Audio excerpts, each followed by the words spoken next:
And you may want to look things up, or you may want to, just reflect on things afterwards, or sort of system right now, and then take something away with you, literally, as well.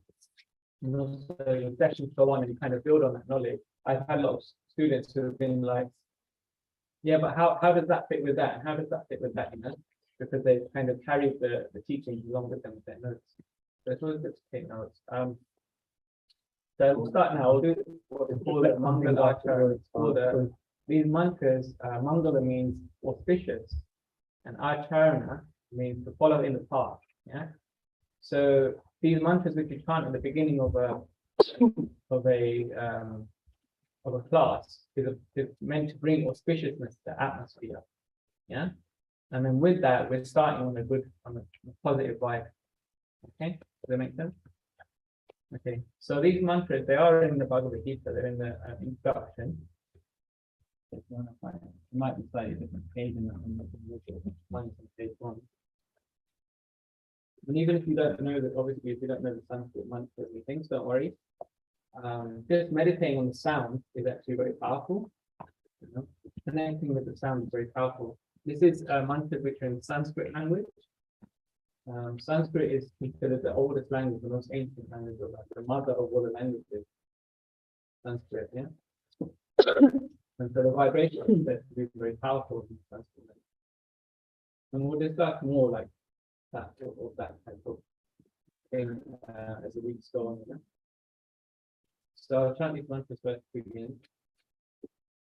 Om Ajnana Timirandasya Jnananjana Sharakaya Chakshur Militam Yena Tasmai Shri Gurave Namaha Shri Chaitanya Manobishram Stapitam Yena Bhutale Swayam Rupa Tadamayam Tadati Swakatantritam Vandeham Shri Guru Shri Yuta Padakamalam Shri Gurun Vaishnavamscha Shri Rupam Sagrajalam Agana Raghunathanutam Samchadivam Sadvaitam Savadutam Parijana Sahitam Krishna Chaitanya Devam Shri Radha Krishna Padan Sahagana Lalita Shri Vishakha Vidamscha Hey Krishna Karuna Sindhu Dina Bandhu Jaganpate Gopesha Gopika Kanta Radha Kanta Sute Sapta Kanchana Gaurangi Radhe Vrindavaneshwari Vrishabhanu Sute Devi Pranamami Hari Priye Vansha Kalpatarubhyascha Kripa Sindhu Devata Patitanam Pavanebhyo Vaishnavebhyo Namo Namaha Jaya Shri Krishna Chaitanya Prabhu Nityananda Shri Advaita Radha Srivasadi Gaura Bhakta Vrinda Hare Krishna Krishna Krishna Hare Hare Hare Rama Rama Rama Hare Hare Mukam Karoti Vachalam Pangolam Gayate Girim Yat Kripatamaham Vande Shri Guru Dinatarinam Param Anandamadhavam Shri Chaitanya Ishwara Om Tat Sat. So, this is just the introduction to Bhagavad-Gita. Did you feel like we've got some auspiciousness in the atmosphere? Yeah? Which page is it? Page 1? It's the introduction. The first thing is, why Bhagavad-Gita, right? There's so many books available that we could read on spiritual topics. But why Bhagavad-Gita? So I'm gonna, as I say, have a discussion with you guys. So this one's on as well, isn't it? Yeah, this is on. Okay, cool. So we're gonna have a discussion like why did we choose to come to Bhagavad-Gita discussion today? And we could be doing so many other things. It'd be interesting to hear from you. What you think? Who wants to share something first? So, have you read Bhagavad-Gita before, or have you seen it somewhere that interested you, or was there something that you've heard about it that thought I want to know more about? There must be some reason that's brought you here to stay for Bhagavad-Gita, right? So, Curiosity. For me, it's just Curious. I never read it. I know about it, but actually I never thought about reading it. So I Okay. thought it would be a nice way introduction. I want to see how progress going. Sure. Okay.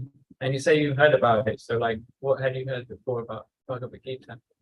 So it's quite connected to yoga. It's usually also connected to people are mentioning for practicing. Mhm. We are quite a lot of ancient thoughts that we found there. And this is how I see it also. Yeah. This is how I see it. All right. Well, Yeah, I mean, I just, okay. yeah, I've read the Bhagavad Gita. Yeah, yeah. It's one of the highest wisdom, of course. We have many books, but Bhagavad Gita is one of the highest wisdom as well. As Anita mentioned, it's connected to yoga, so we need to know a lot of words from Bhagavad Gita. One of them that I like is about balance.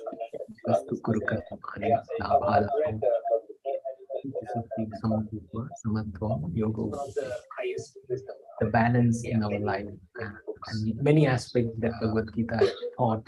I want to revise that and learn. Okay. Bhagavad Gita a little bit. Revise it. Right. Okay.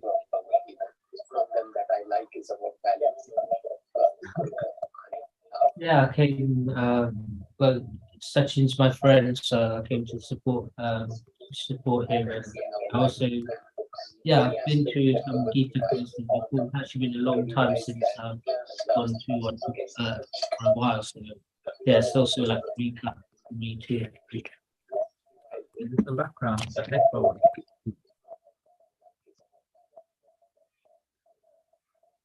Yeah, I came, well, Sachin's my friend, so I came to support him. And also, Introduction to like Vedic wisdom when I was about 17 years old. So that's going back like 21 years. And then like I started reading Bhagavad Gita probably when I was about 18, and I read it a few times since. And actually I found personally, every time I study it or every time I read it or every time I have some questions and I can go to it, I'll always find something new. So this is actually quite an amazing thing about Bhagavad Gita. That's been my personal experience, that you can actually go to it again and again and again and again. It's like a bottomless pit, like we have wells which have got water and it just never depletes. You can always keep going back to that well again and again and again. The Bhagavad Gita is a book like that. Now, the second thing is, I've chosen this particular Bhagavad Gita. This one which you've got from you as well is called Bhagavad Gita as it is, because there's actually a lot of different editions of Bhagavad Gita that you can buy in the shops. So I was introduced to this one. It was authored by Bhaktivedanta Swami Prabhupada, whose picture will probably be on the back of it as well. And this Bhagavad Gita is quite special of all Bhagavad Gitas as well. And I'll just share something about that. Because when we take knowledge, we're surrounded by knowledge, we're surrounded by information all over, right? There's no shortage, especially now we live in an age of information. There's no shortage of knowledge and information available to us. So there are so many Bhagavad Gitas which have that knowledge, but this particular edition of the Bhagavad Gita, historically, has been transformational. As they say, information. What's the use if there's no transformation? If we're going to take some knowledge in, then it should generate change in us, right? It should actually make a change of heart or a change of action.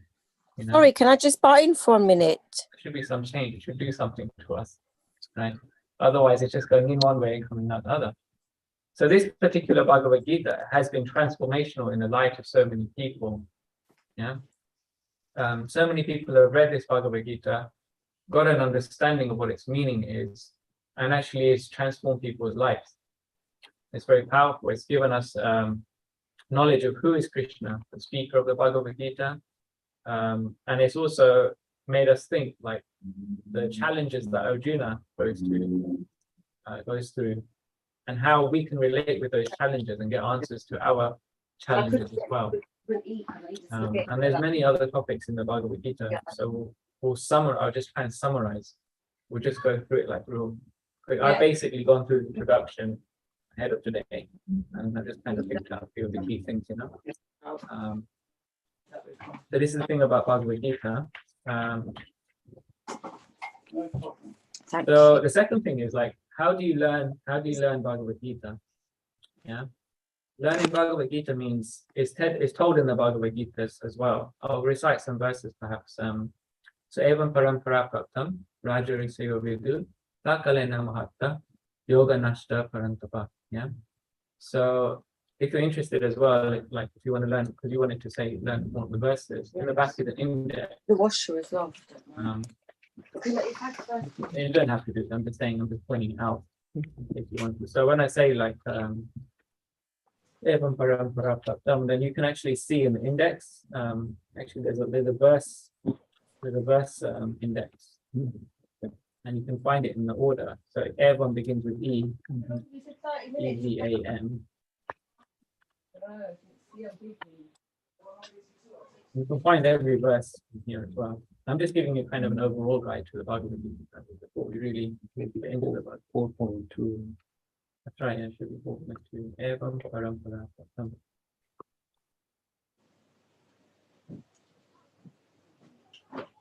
So it's quite handy. Yeah, it's been written in a way. It's been written in such a way that you can refer to verses, you can refer to topics. In the front there's a topic index. So if you're thinking like, okay, I want to know more about yoga, you find specific verses which are about yoga. If you want to know about karma, there'll be verses about karma. If you want to know about any of these other topics, we'll go through soon. And there's also an index in the front. Like a verse guide, topic guide in the front as well. Okay. So that's just a little bit aware. So this verse, so how to learn Bhagavad Gita? It's we have to learn Bhagavad Gita from people who have also learned Bhagavad Gita. They've actually lived Bhagavad Gita. That's the best way to learn Bhagavad Gita, right? In other words, like to learn Bhagavad Gita from people who are qualified in the spiritual teachings, people who are living in the tradition of Bhagavad Gita, they can teach it. That's what Krishna is telling to Arjuna in this verse 4.2, that this knowledge, it came in a chain of teachers, yeah? And if you learn it within that chain of teachers, then you understand, unlock the mystery of the Bhagavad Gita. As opposed to, just picking up like a textbook, which you can do and read it and pick things out. But imagine if you were going to learn anything in life, you would go to an institution which is recognized. So learning Bhagavad Gita is actually not different from that. It's quite similar. It's said that there are 4 lineages of Bhagavad Gita, like 4 authorized lineages of Vedic teachings. These are called parampara. So Christians say evam parampara. And these are like where one guru has taught his disciple, that disciple becomes a guru, and then he teaches his disciples and so on. So this is how Bhagavad Gita is like passed on in time. It's 5,000 years old book. Yeah. But even today you can find there's relevance in the Bhagavad Gita when it's learned in the proper way. And it's important to find a proper teacher of the Bhagavad Gita. Just like if you were going to learn medicine, or if you were going to learn any topic really, if you were going to learn computer science, if you were going to learn law, you would go to someone who knows that subject, who lives that subject, right? And they have the right qualifications for it. Like, nobody would go to a doctor who hasn't got qualification, because if they're going to give you medicine, you'd be doubting whether it's really going to work. Yeah. So in the same way, the Bhagavad Gita as a textbook is there for everybody, but actually to learn it, it has to come from the right kind of teacher. That's what it has to come from a qualified teacher. That's what Krishna recommends. Yeah. So I just thought it was interesting. I was just thinking about this. It's an idea that came to me. We all heard of gut brain before, right? If you're doing yoga, have you heard of that term? The gut brain? Yeah, no, maybe no. It's okay, you know. No, okay. Do you know what it is then? You want to share? Just the feeling, gut feeling, and you might sense, you might get some intelligent thought from your gut that okay, something is going to happen, maybe a rhyme or something good is going to happen. So the gut brain, the gut feeling. Gut feeling, yeah. Intuition. Yeah, intuition. Yeah. Intuition. You'll have probably some, if it's something bad, is maybe some sound might come around the gut Feel it feeling. there. Yeah, That's terrible. Yeah. gut brain. gut Sometimes feeling. people say I've got butterflies in the stomach. Yeah, but Have you heard that? There's a feeling on the stomach. This isn't right. It's not right. That's one way of putting it. I also thought of it myself, and like I've heard this term gut brain being used. It's used by a lot of people who are into like nutrition and things, and they say that like your body knows what you need. Like if you eat the wrong kind of food, you know, your body kind of tells you that's not right. And if you eat food that's good for you, your body will sort of tell you actually, yeah, I'm feeling nourished, I'm feeling satisfied, feeling happier, feeling stronger, eat the right kind of food. So that's also like another way that term's used as well. So I was just, like I said, I just thought of this concept today, but similarly, like if you turn the thing around, this is a new thing from me, but having a brain gut as well. Try to think about it this way. So, you know, like the mind, it gets a lot of information, as I was saying in the beginning, right? But we want to think, how am I digesting the information, the wisdom I get, the knowledge I get? Because that's also important, you know. Same way that we have to digest our food and feel the benefits of what we eat. Similarly, with Bhagavad-Gita, we want to be able to digest the thoughts. So this is the way of learning Bhagavad-Gita. When it comes from the right teachers, then we should not only just, okay, I've got the right teacher, but also we should be able to digest that knowledge ourselves. And that means that we'll be able to, it will become part of us. Just the same way that, you know, this finger was once a banana, you know. When I've eaten it, I've digested it, and it's become part of me. Right? So the same way, this wisdom, it should become part of us. We should be able to we should live a more holistic and happy life. Right? Like there's this, I'll tell you a short story of so there was a boy and a student, right? And there was a boy and the teacher, and the teacher asked this boy, who was a student, what do you want to be when you grow up? What do you want to be in life? And all the students were answering different ways. And so, you know, his answer was, I want to be happy. The teacher said, what do you mean you want to be happy? I'm asking, what do you want to do? What do you want to be when you grow up? Yeah. And then, do you know what the boy said to the teacher? Have you heard this example before, this story? You don't understand life. Yeah. The teacher said, you didn't understand the question? Student said to the teacher, maybe you didn't understand life, you know? Because actually, it's not about the external thing, like I want to be a doctor, or I want to be a lawyer, or I want to be things like that, you know? I want to be, you know, a pop star, whatever it may be. That's okay. That's the external things. But ultimately, isn't it that we just want to be happy? Whatever it is that we decide to do, isn't it that we just want to be happy? You know? Yeah. And so this is like, if we can digest this knowledge of Bhagavad Gita, we should find that we're actually becoming happy within. So this is what I want to offer you actually from the teachings that I've learned in my life. I want to offer you happiness, which you get through the Bhagavad Gita. Okay. So how are we doing for time? It's halfway. Okay. So I'll go through some of the topics in the Bhagavad Gita. Okay. There's 5 topics in Bhagavad Gita. It's considered there's 5 features of the truth.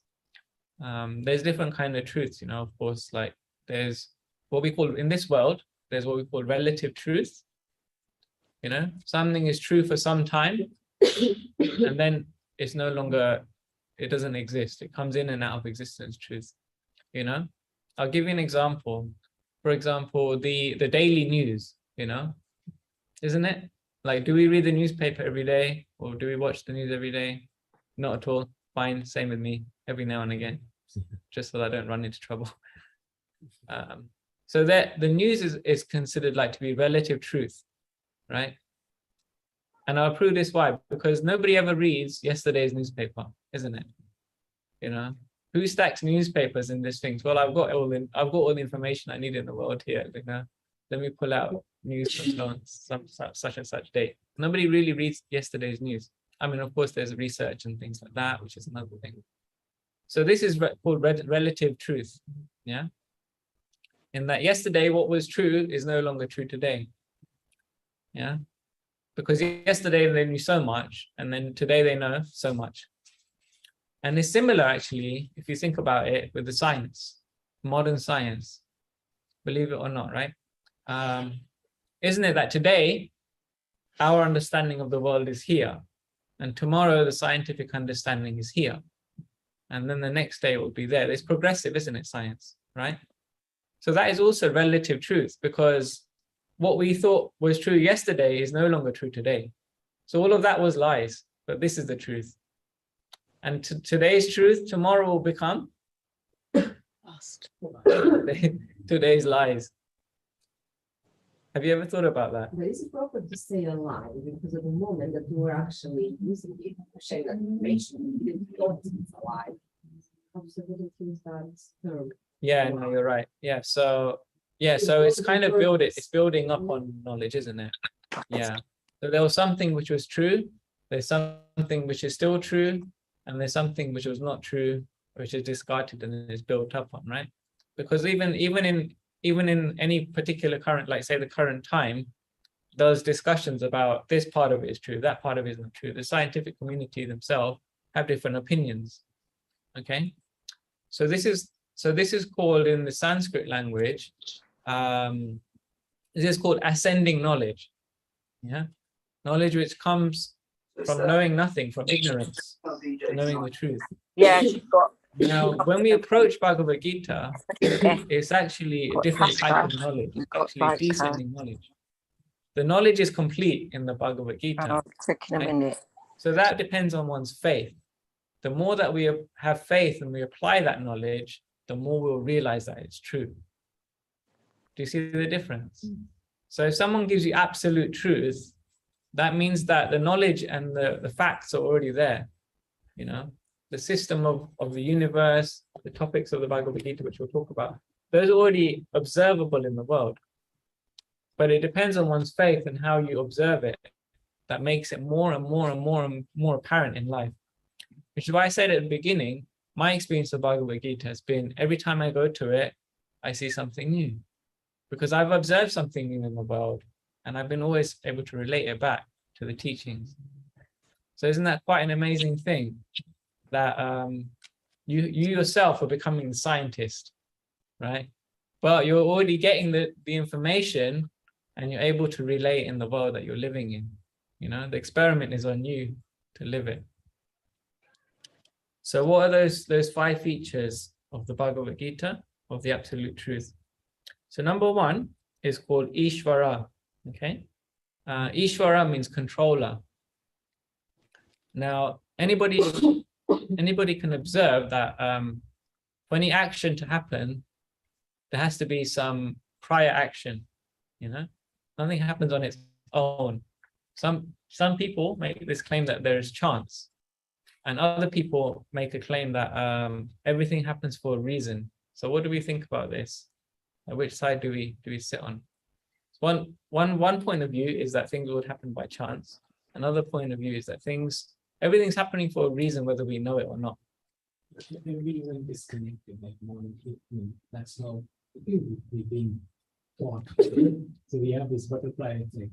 Yeah, butterfly. Yeah, so everything is connected. Whatever is happening. Yeah.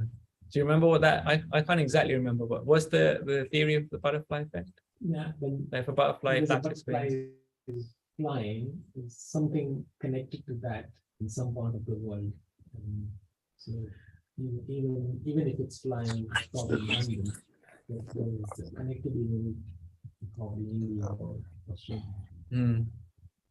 So the vibrations of the butterfly are causing some ripple effect elsewhere. Yeah, that's the theory. Yeah. Anyone else have a I will go for the other theory. You go for the other one, yeah?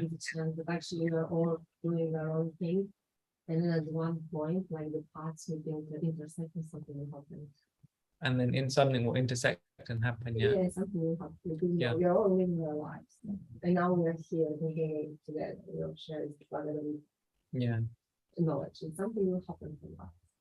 Something will happen now in the room, and then perhaps, you will awake some thoughts on anything, inside of us, we will go out, we will share it, or we will think about it, and this is how, again, somebody else will do something similar.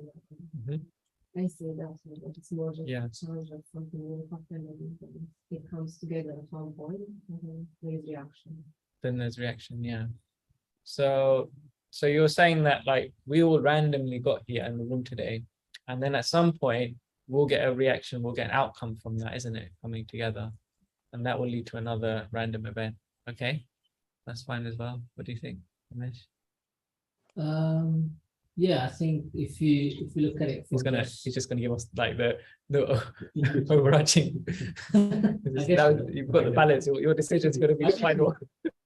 I guess I think everything happens for a reason, but because practically this, we can't, we don't have full knowledge, so we can't know the. So I guess when we're living life, it's important to kind of have perspective, because if it's like, if we constantly look for meaning behind everything, then we could go mad. So sometimes we have to kind of let go. And some people call that chance. Obviously, according to the philosophy, it's not chance.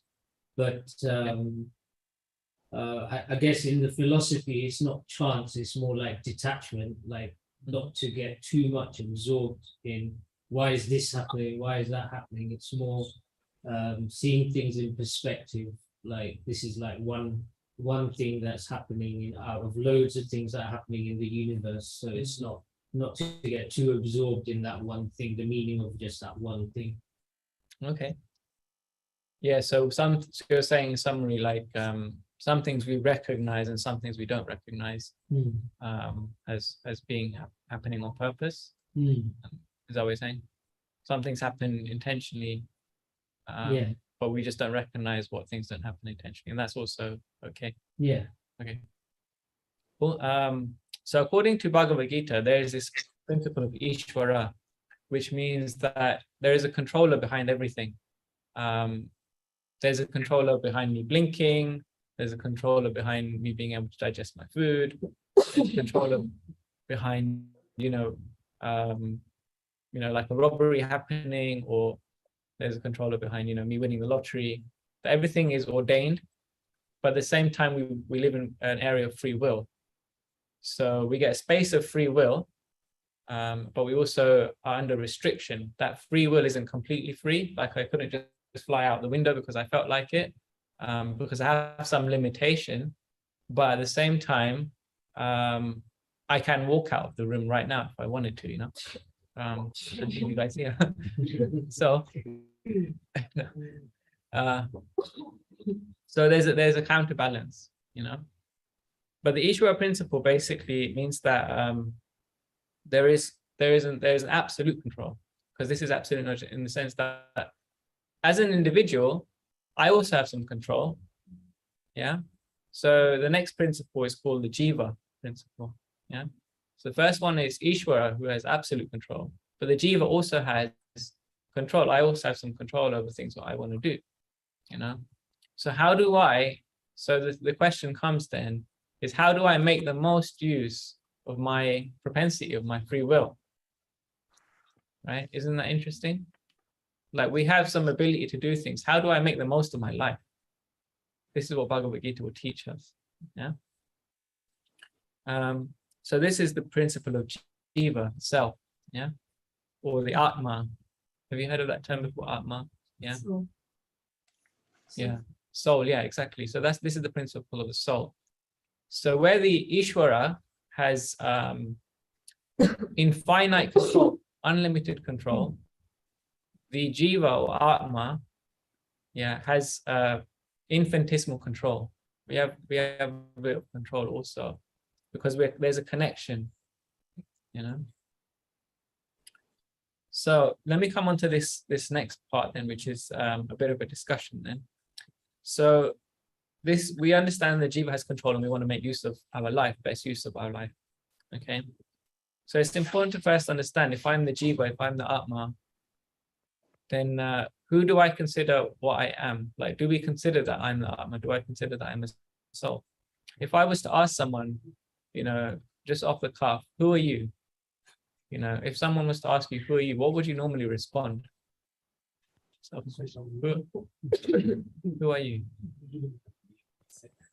Okay. It's in the name and the role that you're playing in life. To be honest, we don't know.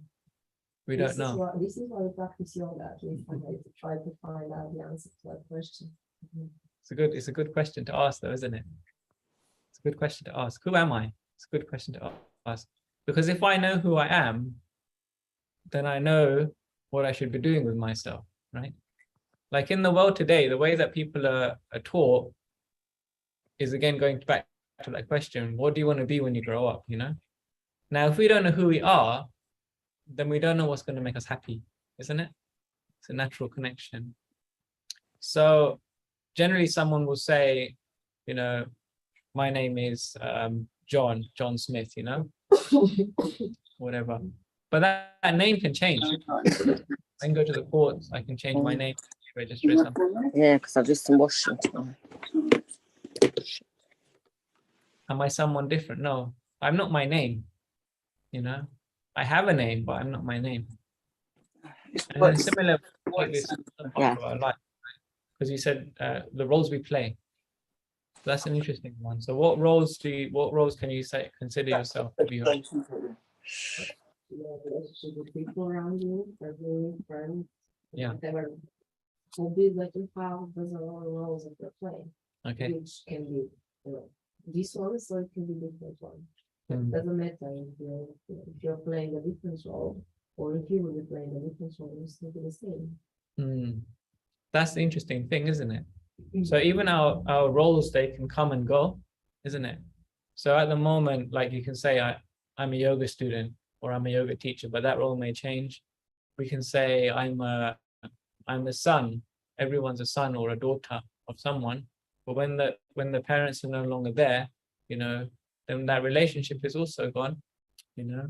Or we can say that I'm, you know, I'm such and such a job. I'm an IT so and so, you know.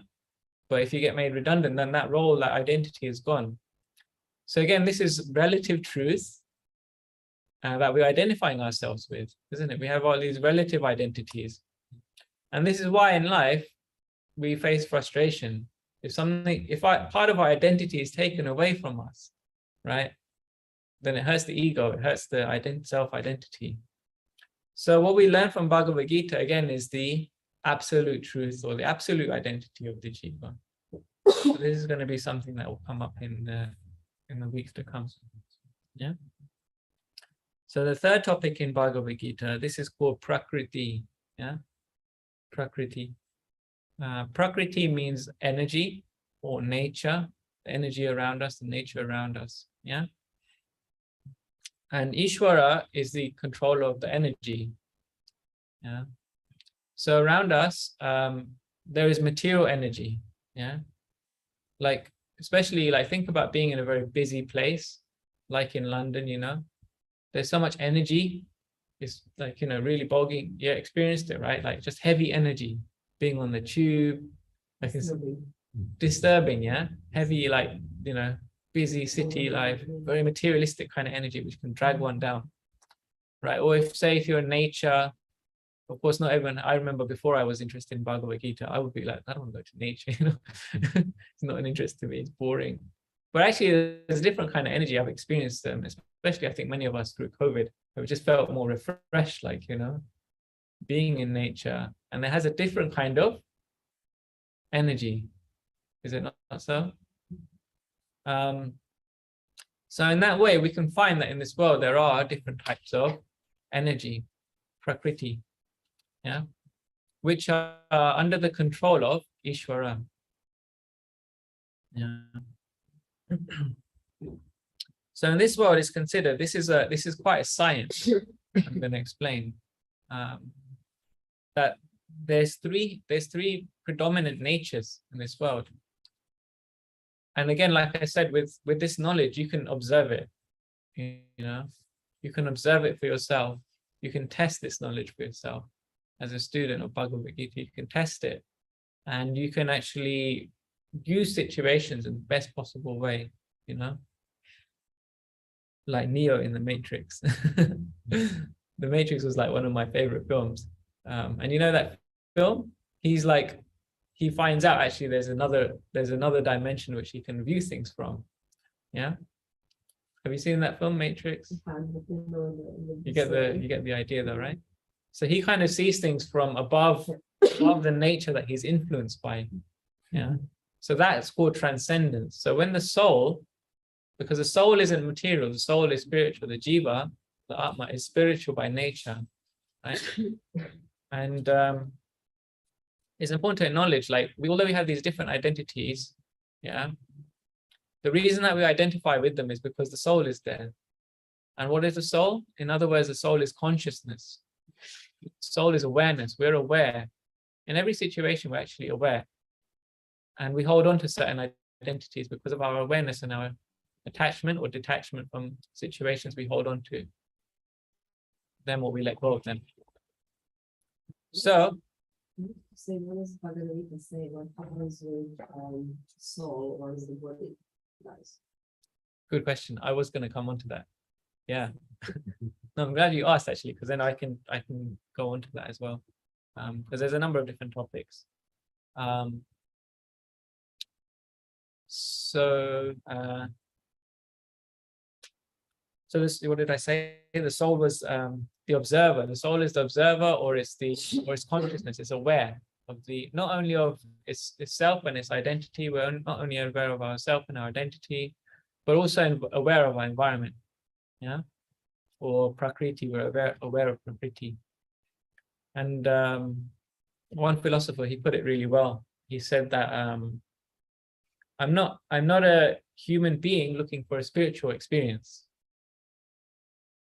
Rather, I'm a spiritual being having a human experience. Does that make sense? Yeah, absolutely. Yeah. So this is basically what Bhagavad-Gita teaches us to live on that level. It teaches us to live on a transcendental platform where we're not influenced by the atmosphere around us. We're actually above, we transcend the atmosphere. So this is what Bhagavad-Gita offers, because it takes us to an absolute platform of a vision, of experience, of consciousness. So Prakriti. So I'll move on to the next one, which is called karma, right? Karma is everyone's familiar with that term, isn't it? It's like a real kind of household term. So let me just bring this back to you guys now. What's your understanding of karma? When someone says karma to you, what do you think of? To some extent, it's the impression that we've left either in this lifetime or the previous lifetime, and based on the impressions we live for life changes. Based on the impressions that we've had, our life changes. Yeah, like situations shape us, isn't it? Right? Like if I have a car accident, when I go to a car, another, when I recover it, I'm going to behave differently in the car, right? Something like that. Okay, so that's our karma. Okay, anyone else? Ideas? Just sharing like whatever you feel. Actually, at the moment, just questioning that part a lot, reading about it. That was my intention before. But now reading an interesting book. The name would be something in English as Removing the Factors of Karma. It's talking about achieving absolute freedom. And which is like actually not being under the influence of your karma. I'm not sure if it's possible to achieve it, but it's quite interesting because it's actually scary in a way to think that kids have done something I don't know how many lives before and it can fall forever. and that you will actually be, you will be born over and over again to purify or call. So it's a scary force, to be honest. Yeah. So I started to question what can I do with 5,000 story? Yeah. Because this is how we all see it, you know, this is how every action has some consequences. Try to do as much as we can, but in the end, although we are spiritual beings in human lives, we still have our limitations. Because still we're have our using limitations. the body. We're using the body Mm. and the mind with its limitation. So I think no matter how much awakened we are, or present, or aware of everything, it's still easy not to do Yeah. something wrong and not to collect bad karma. Yeah. It's very interesting because you mentioned many things about how karma it's kind of repeating, we're carrying it with us, you're saying, isn't it? Is that right? It's how I understand And it, when the soul travels. how do we like, just get rid of it? Carrying heavy bags. How do we get rid of it? Yeah. How do we not pick up any negative energy and keep on having the positive energy? And interesting thing, like what I don't understand, what should happen that any part of our karma actually reflects in our current life?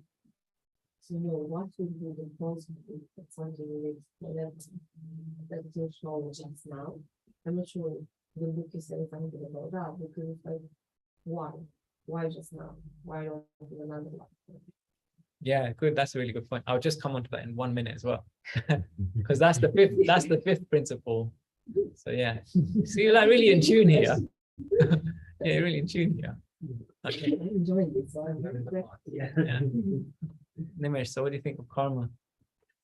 Just action and reaction. So like you do something, you get a reaction, and yeah, sometimes it's also like we think somebody might do something and they think they get away with it, but there's like a law of nature, so there's no kind of cheating that law. We can maybe cheat the criminal law, but we can't cheat like the nature's law. Yeah. That's interesting. So like it's just a law, and actually, Newton's third law. Have you heard of this before? Newton's law of physics is basically that, isn't it? For every action is an equal and opposite reaction. So apparently he discovered that sitting under a tree when an apple fell on his head. He realized that, there's equal and opposite reactions for everything in this world. So we can say that on a physical level, because that was a physical law that he, discovered. It's called his law, but actually it was already there before him. But also on a subtle level, it's the same principle, that law of, what I think becomes, what I think about becomes my desire, what becomes my desire becomes my action. And then when that action happens, I'll get a reaction. So there's a whole science behind that also. And now coming to Anita's point, the fifth principle is called Kal. What does Kal mean? Time, yeah. So time is an important thing, because time is what determines when we get the reaction, isn't it? Why do we get it today and not tomorrow? That was your point, right? Or why do we get something, like why do we have to wait for something and not get it now? So Kal is the fifth principle, which is in the Bhagavad-Gita. It discusses time. And actually what Bhagavad-Gita says about time is quite interesting. This was also quoted by Oppenheimer. I don't know if you've heard of him. He's the guy who invented the atom bomb. He quoted the Bhagavad-Gita on this. So he obviously, didn't learn from the right teacher, but he knew the Bhagavad-Gita, and that led him to creating an atom bomb. Anyway, he said that from the Bhagavad-Gita, time I am the destroyer of all things. And we can see that actually is again observable in the world. By the course of time, everything degrades, everything disappears. This is the principle of time. Everything disappears. Like when we have a good situation, in time it will go away. If we have a bad situation, it will go away. And we may experience as well. Have you experienced it? That they say time heals all wounds. we heard that before, that phrase? Yeah. So this is kind of the principle of time from Bhagavad-Gita. I'm just going through these like real in summary, obviously, like, each one of these you can discuss in a lot of detail. So I just stop and see if anyone wants to share these 5. Any questions? Can we issue the time again? To issue time, yeah. Yeah, because I mean, we always try to fit everything in some borders, and this is why we went to the clock and the day and night, actually for the nature and everything. But again, the question, what is the time exactly when we talk about universe? It is so huge, and our time is nothing in comparison with like looking at our lifetime, it's nothing.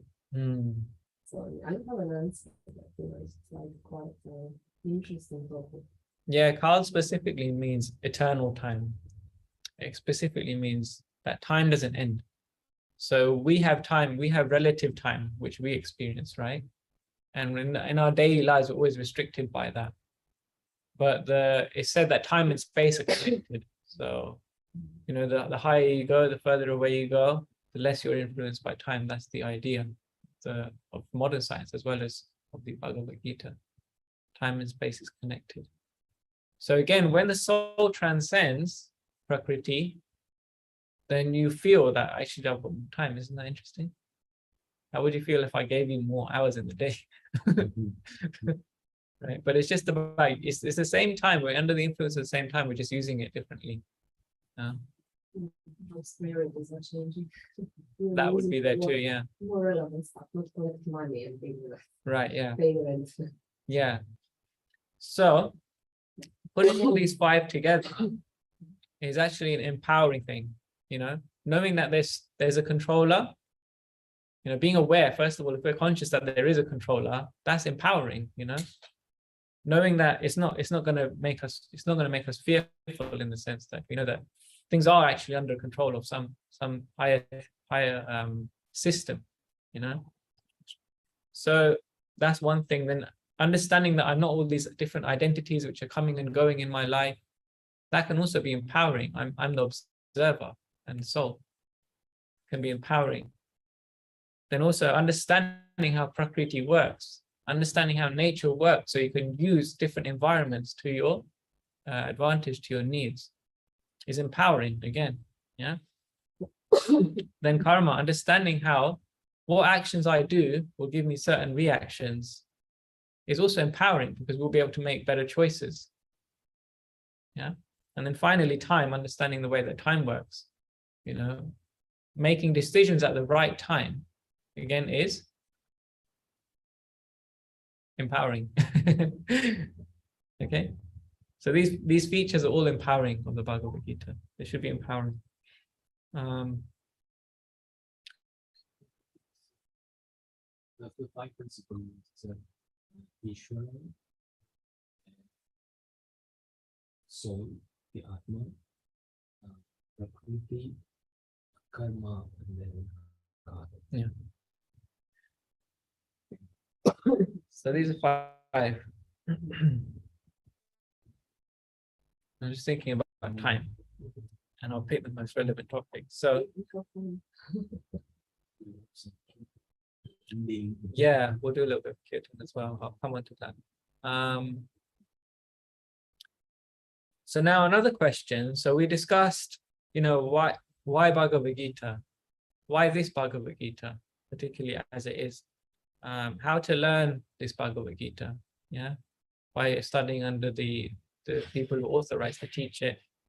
And then what are the topics of the Bhagavad Gita? The 5 features of Bhagavad Gita. Yeah. Another question that commonly comes up with Bhagavad Gita is this a religious book? Okay. Is this a religious book? Because some people are switched off by the fact that it's a religious book, or some people are switched on by the fact that it's a religious book. But based on what I've told you now, what is your impression of Bhagavad Gita? When you ask why Bhagavad Gita, I was about to say which I assume Bhagavad Gita is a holy book. Okay. So yeah, we can't take Bhagavad Gita as a religious kind of thing because it doesn't say anywhere it's Hindu, you need to preach Hindu or anything like that. So it's very holistic. That's it.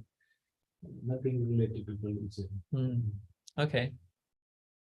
You want to share any thought or Bhagavad-Gita is a religious book? It can be, but it's a lot more than that. Yeah. Interesting. So how can it be a religious book but also be not religious or be more? How would you? I'm really because challenging him some because people I know take it in the narrow way. That this is Hindu, this is this is just my culture or something. Whereas some people will see it as no, these are principles, like you said, these 5 principles, and so it's just like any textbook. We're just looking at principles about what's going on in the universe, what's the truth, rather than, and it's so in that sense, there's no mention of creed, or there's no mention of any of that. So it's more like a universal thing rather than like a specific religion or. Okay. Anita, any thoughts on? I don't know yet. I still have an opinion because I don't know enough about it. Sure. Before I saw it as a knowledge, book of knowledge. But now that I read, I see that as a persona actually connected to it. Now I have to question it. So it's just like That's good. Everything. That's good. Actually, this is the interesting thing about Bhagavad Gita. Even if we don't have an opinion, the Bhagavad Gita can be seen as a book of questions and answers. And in the Vedic tradition, in the ancient tradition of India, this was kind of a paramount principle. It's not religion in the sense that, dogma, you do this, you do that, and you don't question it. But the Vedic knowledge has been like, you unpack it, you unfold it by questions and answers. All of the Vedic texts, they're all based on questions and answers, but you're unfolding knowledge.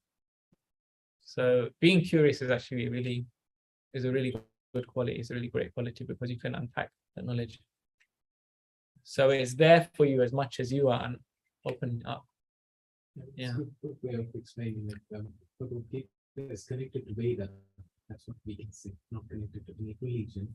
In the Veda, you get answers. Okay. Answers to anything. Okay. But even as someone who says that Bhagavad Gita is a religious book, they could say the same thing. Okay. When it comes to religion, it's human formed. When it comes to knowledge, it's not connected to any religion. Yeah. Okay. How do you see it? How do I see it? Well, I'm kind of seeing it through the way I've been taught it. So I will explain that point of view. So with religion can change. Religion is in one sense, you can say religion is relative truth. Like one day I can be Buddhist, another day I can be a Muslim, another day I can be a Christian, another day I can be a Hindu, right? I can choose and I can change, and that can become my identity, and I can also leave that identity alone, right? But what Bhagavad Gita talks about is not a faith. It's not like, I have faith in this path, I have faith in that path. What Bhagavad Gita talks about is Sanatan, the principle of Sanatan, right? Sanatan Dharma. Sanatan basically means eternality, and Dharma means, there are many definitions of the way that Dharma is used, but so Bhaktivedanta Swami Prabhupada, he explains Dharma to be like a property or an eternal identity, okay? And he gives this really interesting example that everything has a Dharma, everything has a use, as a property, as an identity. So I'll give you an example of sugar. The property of sugar is that it's sweet. So the Dharma of sugar is that it's sweet.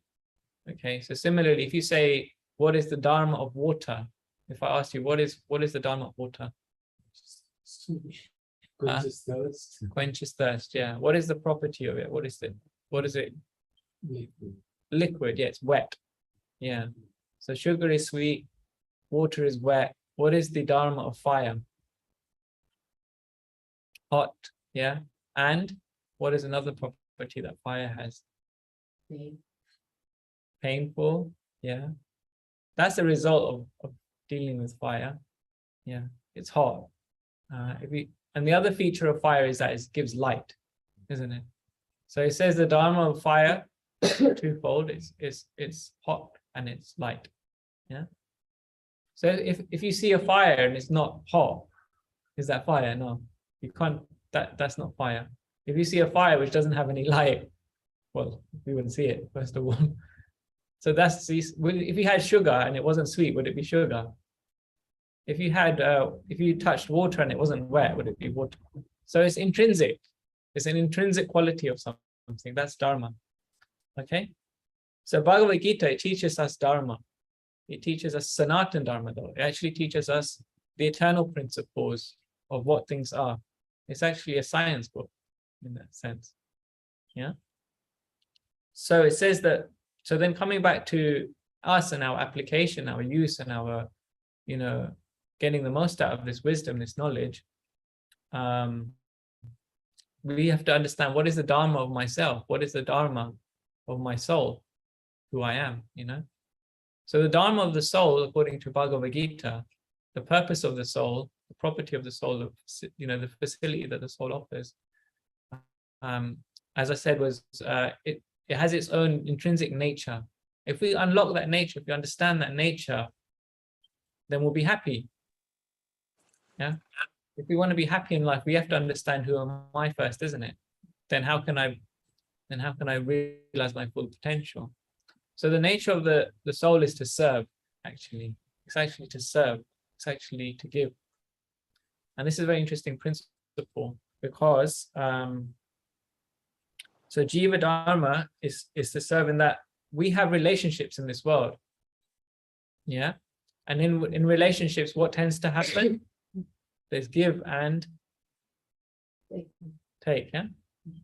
So this is actually because consciousness, the soul is there, that this relationship can happen.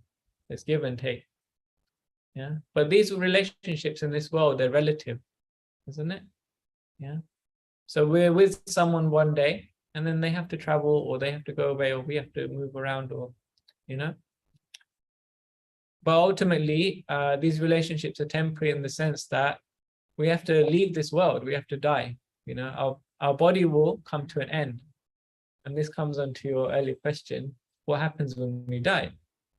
So, because the soul is an eternal principle, the soul lives on. Yeah. But the dharma of the soul doesn't change. It's still to serve. So the point is then, what happens after death? It depends on what we serve, right?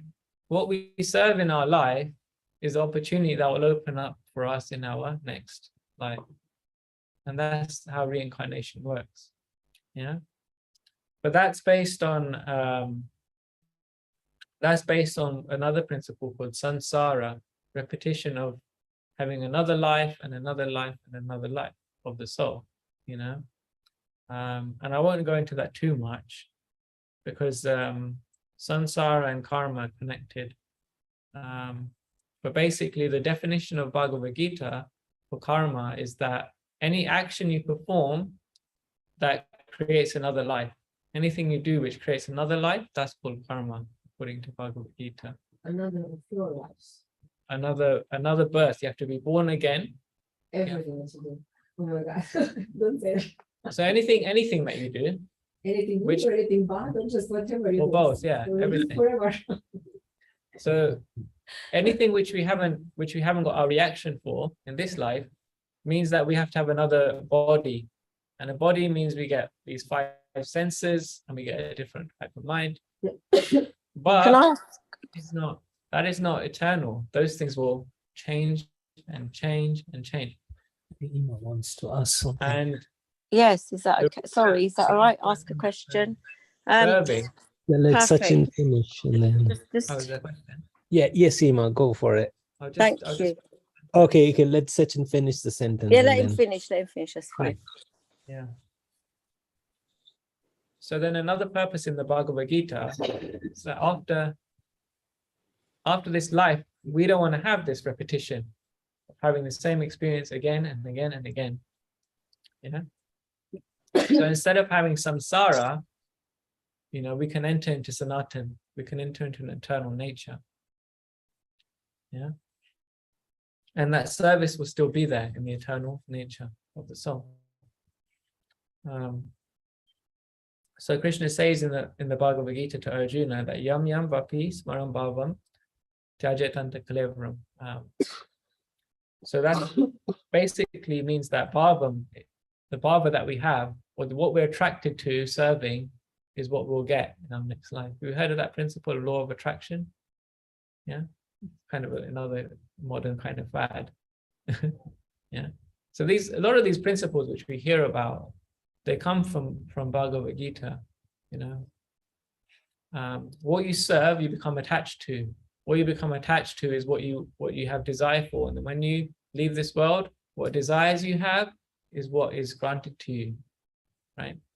So if I like eating a lot of meat, and I have real taste that I love to eat meat, then in the next life, you could get a different kind of body where you're given the best facility to eat meat. You could become a tiger, right? Because the tiger's body, there's also consciousness, there's also life in the tiger, there's also a soul, according to Bhagavad Gita. But the tiger's body is the best body for, let's say, eating meat, right? Now, if I had the desire for, sleeping, I just am attached and my power is to just, be lazy, then say I could get a body which is good at sleeping. I could be like a bear, which can hibernate for a long, long time. So that's why we see variety in this world, variety of life. So Bhagavad Gita explains this. So we should reduce the number of wishes. Yeah, right. That's it. So we should be careful about what karma we're getting. Do you want to How we're take using it. questions from? Yeah, so- Yes, Seema, go for it. So yeah, Do you I want- just had two sort of kind of questions on this, if I may. So the first one is, you're talking about samsara, where you have the repetition of the soul again and again. But what Right. happens if you don't? And then the next, obviously, level is where you enter into sanatan, where you don't have that. But wouldn't a soul get bored of then being in sanatan and not doing anything? No, because the soul by nature is sanatan. The soul's nature is eternal. It's one of the eternal principles. Whereas in Okay. this world, we actually do get bored, which is why we change our identity, right? Oh, I get bored of like in lockdown, people are so bored of staying at home, isn't it? yeah. Before lockdown, everybody would be like, we set up our home so nicely, as it said, home sweet home, Mhm. right? But that environment then becomes Boring. yeah. And you want to change it. Yeah, so our experience of this world is that we always have to keep changing everything, right? So in But by sanatan, you wouldn't need to. by nature, actually, by serving the Sanatan principle, we actually become always satisfied, increasingly. Hmm. Would you be aware of that state you're in then? If you are not a human, if you go into sanatan as a soul, would you be aware that you're sort of eternally like blissful? Absolutely, yeah. Because the soul is by nature conscious. Okay. So as I said earlier, the soul is consciousness. So when there's no soul in the body, even though the rest of the body's there, the head, the arms, the legs, the mouth, is everything's there, but the body's not active, it's not conscious, it's not alive. So actually the real thing is the soul, So these people like who have passed away that we know, relatives and whatnots, obviously their soul is still around somewhere. So the ones that have like maybe read and practiced Bhagavad-Gita and all that stuff, are they conscious that we are still here like humans? I mean, is the soul who is in sanatan state aware that there are souls that are actually still not in this state but are still in human state? Yeah, every soul is on its own journey, you see. And we're all at different stages of that journey. We're all at different stages of awareness, you know. So it's a generic question, so my answer is going to be a little bit generic also. Yeah. Consciousness is awareness. So whatever bhava we have, that's what we carry with us. So if we have that nature of becoming eternal, then that's the most expanded consciousness. That means we're living to our full potential. Yeah. Or as do we need to be born into this bhagya to be eternal? Are we born like that, or do we learn from living and then make that decision to want to be that state? Yeah, so it's a good question. I probably jumped over this a little bit because of time and speed.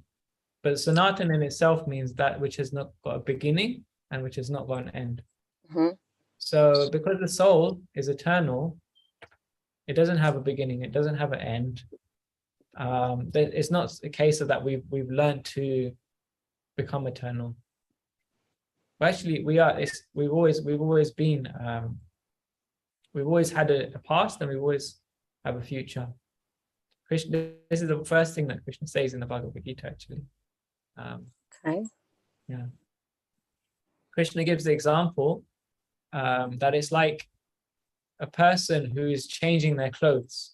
You know, we change our bodies the way that we change our clothes. Now think about this, because you know we always think our body is ourself. We always think our mind is ourself. But Krishna says in the beginning of Bhagavad-Gita that we're just changing our bodies the way that we're changing our clothes. So I take off this shirt and I take off these trousers and I take off my jacket and I wear another set of clothes, and then I act differently when I'm, because when I'm at work, I wear a certain type of clothes. When I'm at a party, I wear a different type of clothes. When I'm at yoga class, I wear a different type of clothes. So based on the environment I'm in, I've got those type of clothes. So similarly, the body is in the material environment. So our clothes, our body is matter. The soul has clothes of matter. But in the spiritual environment, in the transcendental environment, the body has a spiritual clothes, spiritual identity. So would you say that perhaps the soul actually decides whichever word to use, which experience wants to live through the life, and based on that chooses the body itself? Exactly, yeah. That's exactly it. So we have our free will and we can choose, we can choose to make our experience. Whatever we're attached to, that law of attraction is there. Whatever we decide to go for will create our next experience in life. So that's the journey of the soul. We have many questions. Yeah, and I'm going to just move forward because, we'll discuss all these things in more detail as the weeks go on. But this topic was specifically, I'll just say one more we'll wrap up because of time. We can continue next session. Yeah, that's it, because I'll go into each one of these in more detail. So then the next topic is art of. So people say, what happens after death? This is one of the kind of themes of Bhagavad Gita. And another theme would be, then how do I live in this world, right? So this kind of wraps it all up, I think. So we've heard of, now we discussed the art of dying. Art of dying is based on how I live. So then how should I live? That would be the next question. Everybody has to die, right? At some point, unfortunately, that's the way the world is made. But based on how I live, I will be able to get a next destination. So then obviously the natural next question is, how do I live? Yeah. So Krishna says that it's an interesting example used. Actually, first, I'll talk about this, that the more we're attracted to the spiritual energy, the less we're going to be influenced by the material energy. So we'll be living above it. That's the way to live. Okay, so that's what we discovered. That we want to go from living a relative truth to living an absolute truth. Yeah. And how do we do that? There's an example that our acharyas, our teachers give us, which is quite humorous. They explain that like a husband and wife, if the wife has another lover, yeah, if she has another lover, she's thinking about that lover, but at the same time, she's serving her husband very well. In fact, she will serve her husband even better, so he doesn't know about the other lover. Now, how does this relate to how we should live our life? Not that we should become like that wife, but actually we should know we have another identity. We have another purpose in life. We have a higher goal, a spiritual life, which we're actually part of, and we're uncovering that. We're going on a spiritual journey. But at the same time, we do our material activities, our duties very well. That's the essence of the art of living according to Bhagavad-Gita. Does it make sense? So not resign into material life, but try to balance it. Yeah, that's it. Yeah. And again, all these principles which I talked about, they're actually empowering. So we'll draw strength from the spiritual nature, because that's our original nature. The same way that the wife, she's more enthusiastic about serving her husband because she has another lover, so she doesn't want him to know. So in the same way, we will draw a lot of strength and energy from this spiritual science, and we'll be able to perform our activities without being so disturbed. Okay, so on that note, I've covered a lot of topics here, and of course we'll go through them one by one in the weeks to come. So then the question is, then how do I attract that spiritual energy? How do I attract that spiritual nature? Yeah, so it's quite simple. Actually, it's so simple you might miss it. So this is the underlying principle of everything that we're going to discuss today. And it's very simple. Whatever you hear, it forms a desire. Yeah. So the more we hear spiritual topics, the more we become spiritually inclined. The more we hear about, relative topics, the more our consciousness, our awareness will go down onto that level, right? So hearing is the key. Yeah. So what we hear about is what we end up remembering, isn't it? Right? What do those people forget? Yeah, and hearing about, I mean, like whether you're reading it or hearing it, whatever. Receiving information. Yeah, whatever you like learn about. Let's say learn about then. All the senses, all five senses, hearing, seeing. Yeah, whatever you experience, that's basically what becomes of you. So again, that verse is there, yam yam bapi smaram bhavam Dajatyan Kalevam. So Krishna talks about that. That's how, so based on what your bhava is, what your attraction is to, that is what you hold, that's what you remember, that's what you hold on to. That becomes part of your consciousness. So it's recommended that there's two types of hearing to become spiritually conscious. Yeah. So one is called Krishna Katha. So Bhagavad-Gita is considered to be Krishna Katha.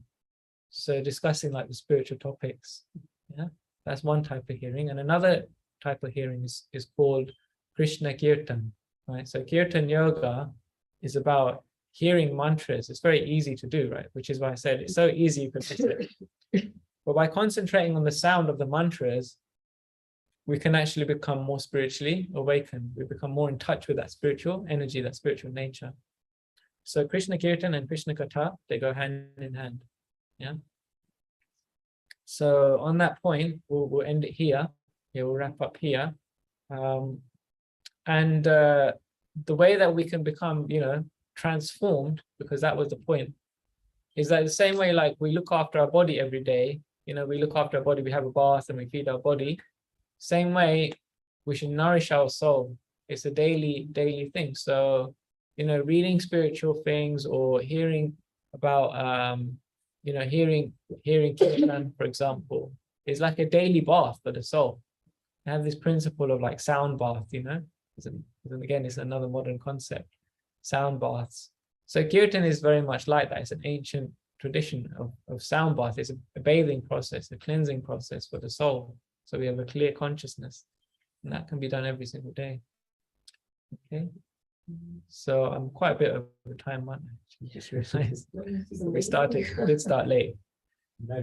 Krishna Karna now, and then tomorrow we keep the Krishna. Yeah, let's wrap it up then. Okay. Thanks for your attention. Thanks for the talk. It's very nice, very clear, very basic, and stuff the way that people would like to learn. Because otherwise, if you kind of fall, for knowing about Bhagavad-Gita, it's quite complicated, isn't it? So you've done a good job. So thank you very much. Thanks for the encouragement. Thanks for your feedback. And thanks for staying tuned. Like your t-shirt, by the way. Very nice. Hopefully you'll hand them out in the next session. Thank you for joining us. Maybe you join us next time. Yes. Great.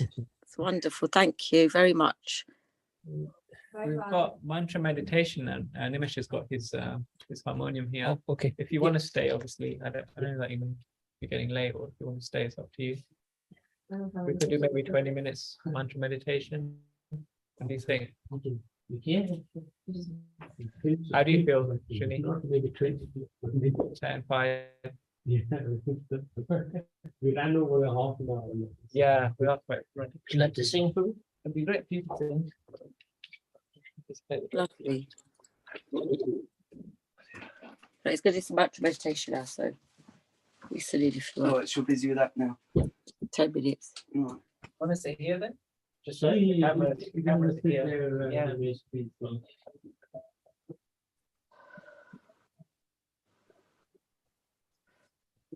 think tomorrow we should probably keep it up. I would find calm, because it's 2 hours, isn't it? Yeah, I'm not talking to people. Yeah. But we'll think about it after.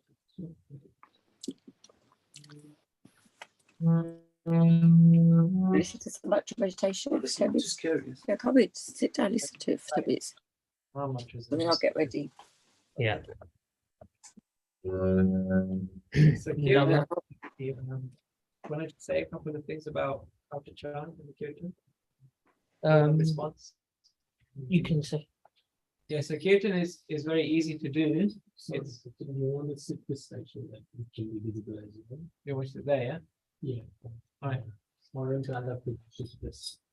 No, I just over there. Tell me exactly where you want me to We sit here. place it. Yeah. Oh. Yeah. Yeah, something like that. Just close to Prabhupada. That's good. So just by way of introduction, then.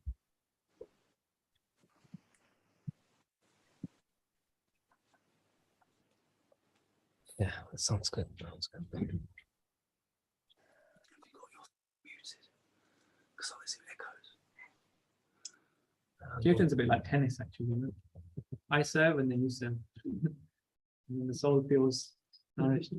So what Nimesh is going to do, he's going to chant.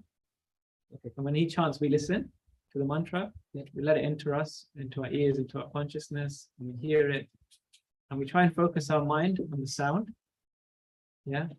So Nimesh is he's gonna serve us. He's going to give us this mantra. And then our turn is when he finishes the chant, and we repeat the chant. So it's our turn to serve. We chant, and then we chant loudly so he can hear. Like tennis, he serves. This is Kirtan. And the purpose is we focus our mind. We have something to focus on, which is the sound of the mantra. Nama Om Vishnu Padaya Krishna Pristhaya Bhutale Srimate Bhakti Vedanta Swami Niti Namine Namaste Saraswati Deve Gauravani Pracharine Nirvishesha Shunyavadi Paschatya Deshatarine Jai Shri Krishna Chaitanya Prabhu Nityananda Shri Advaita Gadadhar Shivasari Gaura Bhaktivinda. Hare Krishna, Hare Krishna, Krishna Krishna, Hare Hare, Hare Rama, Hare Rama, Rama Rama, Hare Hare.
Bhagavad-Gita ki jai. Jai. There's a little taste of Kirtan as well. Managed to fit it in. Also, Thanks, Srini. for having us. thanks, Sachin Prabhu. Thanks, Nimesh Prabhu. That's okay. Glad we started this and thanks to Prabhupada for giving us, saving us together.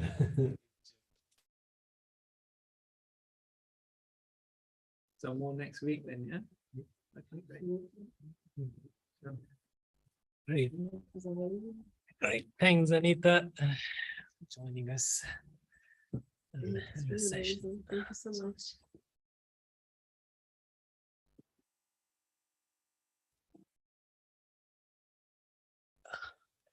Thanks, Ima, for joining us. See you. Yes, thanks for joining online as well.